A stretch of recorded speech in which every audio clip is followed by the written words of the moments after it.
All right, let's dive in. We've got a mountain of research on solid-state batteries and the future of electric vehicles. Articles, reports, even some of your personal notes. Yeah, it So looks like we're going to unpack it all. what I think is really interesting here is that it's not just like we're talking about, like a regular battery upgrade. Solid state could really change Yeah. how we think about EVs entirely, Yeah. right? It really addresses a lot of the biggest concerns. Yeah, like forget range anxiety and those super long charging stops. I mean, this could make EVs Yeah. practical for just about everyone. Okay, so let's start with the basics. Mm-hmm. The big difference between solid state and your typical lithium-ion batteries is all about the electrolyte. Right, and I was reading about this in that Midtronics piece. Most EVs today use a liquid electrolyte, which is Right, and that's where solid state comes in. yeah. It basically swaps out that flammable liquid for a solid electrolyte. Yeah. And that makes the battery much more stable and basically eliminates the risk of those battery fires. Yeah. So no more worrying about your car bursting into flames while you're stuck in traffic. I mean, that's a big plus for me. But it sounds like there's more to it than just that. Absolutely. This change, going to a solid electrolyte, it really has a ripple effect on pretty much every part of the battery's performance. So for one, you can fit way more energy in the same space compared to the lithium-ion. So are we talking about road trip kind of ranges on just one charge? Because that's the dream. That's exactly it. Yeah. Imagine, driving from New York to LA, no problem. Or even taking that cross-country road trip you've always wanted to do in an EV. Okay, now you're talking. What about charging times? I remember that Navigating the Future article mentioned some pretty impressive numbers. Yes, the Midtronics report highlighted that a typical EV today takes around 36 minutes to get to an 80% charge.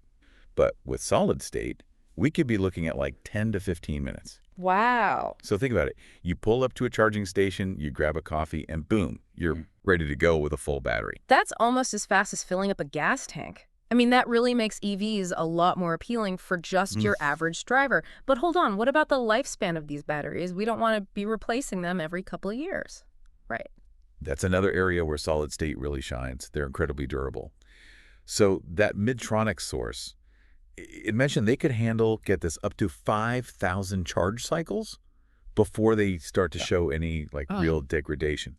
And to put that into perspective, current lithium-ion batteries, they're usually only good for around 1,000 cycles. So we're talking about replacing the battery maybe once in the entire car's lifetime. I mean, that sounds like a huge win for our wallets and the environment, right? Less waste, less resources. Exactly. And the implications are huge. You think about fleet vehicles, public transportation, even things like shipping, logistics.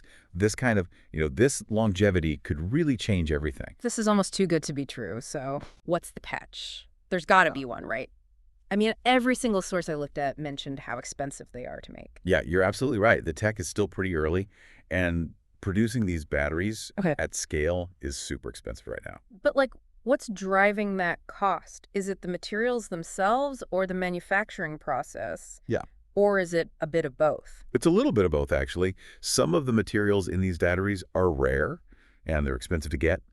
And then the actual manufacturing process itself, it's really complex. You need specialized equipment, you need expertise. So it's kind of like a chicken and egg problem, right? Yeah. We need to scale up production to get the price down, but to scale up, we've got to overcome all these technical and financial hurdles. Yeah, it's a real balancing act. And researchers are working really hard to find solutions to make it, more efficient and more cost-effective. Well, speaking of solutions, one of the sources you sent, Progetto Licio, talks about some interesting developments in Europe. It seems like Italy is making a real push to become a major player in this game. Absolutely. FIB, SPA, this Italian company, they've got this ambitious plan to build a massive gigafactory, and it's going to be dedicated to producing solid-state batteries. Wow. And if they're successful, this could really position Europe as a leader in the industry. And this gigafactory, I'm guessing that could play a big role in bringing those production costs down. Exactly. Yeah. Increased production usually means lower costs. We've seen that with the traditional lithium-ion batteries. Right. I remember reading an article, I think it's by Andrea Speedy, saying battery prices have dropped by a crazy 90%. It's amazing. In just 15 years. So if that trend keeps going, could solid-state batteries eventually become affordable, for everyone? That's the big question. And it's not just about production capacity. It's about continued research, new developments, that could lead to breakthroughs in materials and in the manufacturing Yeah. to really push those costs down further. So there's hope for a future where solid-state batteries are powering, everything from our cars to Yeah, our homes. absolutely. It's a future worth working towards. Yeah.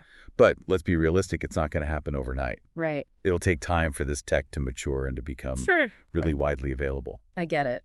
But even if it takes a few years, I mean, the potential is undeniable. Imagine a world where EVs are not just, a niche choice, but Yeah. they're a mainstream option for everyone. That's the vision, and it's gaining momentum every day. So we've covered a lot of ground here in this first part of our deep dive. We've talked about the science, the potential benefits, and the challenges facing this tech. It's been great. But there's still so much more to uncover. Definitely. In the next part, we're going to dig deeper into the technical details and explore some of the really exciting innovations happening in this space. Sounds good. So stay tuned. Welcome back to our deep dive into solid-state batteries. We talked about some of the potential benefits like crazy fast charging and fireproof batteries, but now I want to know about the actual technical stuff. What are researchers really struggling with right now? Well, imagine building this superhighway for tiny lithium ions to race back and forth. That's kind of what a solid electrolyte has to be. It has to be really good at transporting those ions between the electrodes. Okay, so I'm picturing a microscopic Formula One race happening inside the battery. Yeah. So finding the right material for that highway is super important, right? Yeah, absolutely. And it's not just about speed. This solid electrolyte, it's got to be stable across a huge range of temperatures. Yeah. From scorching desert heat to freezing mountain passes. Plus, it needs to be tough enough to withstand that constant stress of charging and discharging for years. Wow, that sounds pretty intense. What kind of materials are scientists looking at? There are a few contenders, each one with its own pros and cons. Sulfides, for example. They're known for being superconductive, but they can be a bit sensitive to moisture. Okay. Then you've got oxides, which are very stable, but maybe not as quick on the conductivity side. So it's about finding that sweet spot, right? The material that's just right for performance, stability, and practicality. Exactly. And as if finding the perfect electrolyte wasn't hard enough, there's another challenge, and it's called dendrite formation. Dendrites. Okay, that sounds kind of scary. What are those? Imagine these tiny needle-like structures that start growing inside the battery when it's charging. Uh-oh. These dendrites can actually pierce through the barrier between the electrodes, and that can lead to short circuits or even total battery failure. So they're like little saboteurs trying to mess everything up from the inside. That's a good way to put it. Yeah. Researchers are trying to outsmart them using things like special coatings on the electrodes or even developing new electrolytes that aren't as susceptible to that kind of growth. It's like this constant battle against these microscopic gremlins. But it sounds like they're making progress. So what about the cost? I mean, we talked about how expensive these batteries are to make right now. Yeah, that's a big one. Solid-state batteries are way more expensive to produce than the lithium-ion ones. And that high cost is a huge barrier for people to actually start using them, especially for everyday EVs. But if those battery prices from Andreas Spitty's article are anything to go by, there's hope, right? We've seen how innovation and economies of scale can really bring prices down. Absolutely. And we're already starting to see some promising stuff. One of the big innovations is this thing called cell-to-pack technology. Cell-to-pack. Okay, break that down for me. What is that and why is everyone so excited about it? Think about building a house. Traditionally, you would assemble all the individual bricks into walls and then combine the walls to make the whole structure. Got it. Well, cell-to-pack is like skipping that wall building step and going straight from bricks to finished house. So instead of grouping those battery cells into modules and then putting the modules into a pack, you're basically cutting out the middleman. Exactly. You get rid of the modules, simplify the assembly process, the battery pack gets lighter, and you even free up more space inside the pack. So it's a win-win-win. Lower cost, lighter batteries, and more space to fit even more cells for extra energy capacity. I see why people are so optimistic about the future of EV battery prices. And it's not just cell-to-pack. We're also seeing some cool advancements in the actual battery chemistry itself. For example, these lithium iron phosphate batteries or LFP batteries are becoming more popular, especially for entry-level EVs. I remember seeing that in Nikhil's notes. LFP batteries might not have the highest energy density, but they're really durable and have a longer lifespan, which seems perfect for everyday driving. Right. It's all about choosing the right tool for the job. And when you're trying to make EVs cheaper and more accessible, LFP batteries are a really strong contender. So we've got innovations in battery design and chemistry, plus the potential for these economies of scale to bring costs down. But are governments doing anything to help speed things up? Like, are they supporting the development of these batteries? Yeah, definitely. The European Union, for example, is putting a lot of money into battery research and development through programs like IPCEI, the important projects of common European interest. That's right. The Progetto Licio article mentioned that it sounds like IPCEI is giving funding and support to companies like FIB to help them develop and produce these batteries in Europe. Exactly. These types of government programs are super important because they help create a good environment for innovation. They encourage companies to invest in the research and development that's needed. So it's not just about companies competing, it's about governments and industry working together towards a shared goal. Exactly. The move to electric transportation is a global effort, and everyone needs to work together. And speaking of global efforts, there's another powerful tool that's helping to speed things up: artificial intelligence. Oh, wow. I know AI is being used to design new drugs and predict the weather, but how's it being applied to battery research? It's playing a bigger and bigger role. Scientists are using these machine learning algorithms to analyze huge amounts of data, identify promising new materials, and even optimize the designs for better performance and longevity. So instead of researchers spending years in the lab testing different combinations, AI can look through thousands of possibilities and find the best candidates. Yep, that's the idea. AI is like this supercharged research assistant crunching numbers and spotting patterns that would take humans way longer to find. It's like having a crystal ball that can predict the future of battery technology. And I'm guessing AI can help optimize the manufacturing process too. For sure, AI can be used to fine-tune all the production settings, identify any potential bottlenecks, and improve the overall efficiency, which of course leads to lower costs. So it's a double win. AI is helping us research faster and manufacture more efficiently. That's pretty amazing. It is. And as AI keeps getting better and better, its role in battery research and development is only going to grow. This is all incredibly fascinating, but I have to admit it's a lot to take in. There are so many different factors, so many challenges, and so much potential. It's hard to wrap my head around it all. I know what you mean. It's a really complex field, and it's changing so fast, but that's what makes it so exciting. We're watching a technological revolution happen right in front of our eyes, and the possibilities are endless. You're right. It's like we're on the verge of this new era where electric vehicles powered by safe, long-lasting, and affordable solid-state batteries are just the norm. Exactly, and that's a future worth working towards. But it's important to remember that technology doesn't exist in a bubble. We need to think about the environmental and ethical implications too. Good point.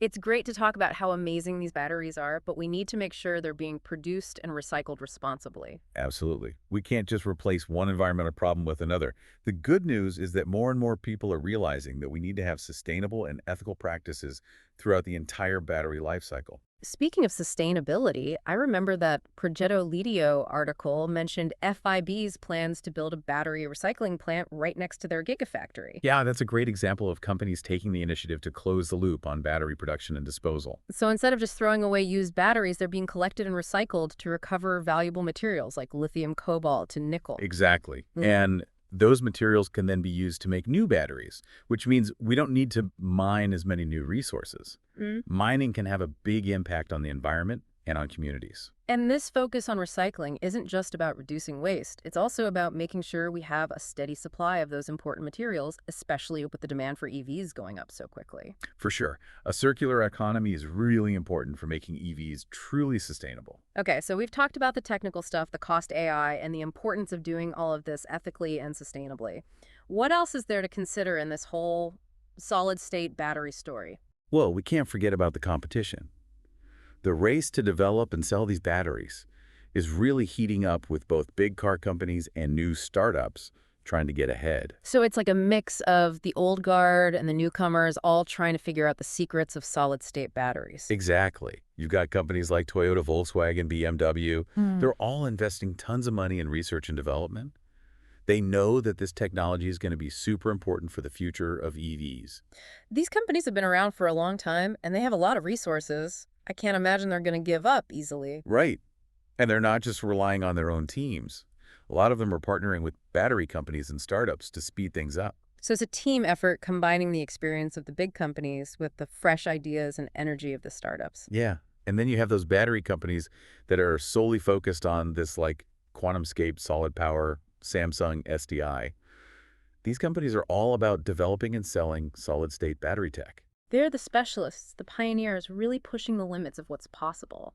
It's like David versus Goliath with these startups challenging the giants of the industry. Uh-huh. I like that analogy. And you know what? All this competition is actually good for the people who buy EVs. It pushes everyone to innovate and create better, safer, and more affordable EVs for everyone. It's really interesting to see how things are changing with all these different players bringing their own strengths to the table. But is this a global race, or are certain regions leading the way in solid-state battery technology? It's definitely a global race, Mm. but there are a few key players worth mentioning. Japan has a long history of being really innovative with battery technology, and they're still investing a lot in solid-state research. So Japan is using its expertise in electronics and manufacturing to stay ahead in the battery world. Exactly. And then there's China, which is quickly becoming a leader in electric vehicles and battery production. They're really serious about becoming the global leader in electric transportation. I've been reading a lot about China's plans to dominate the EV market.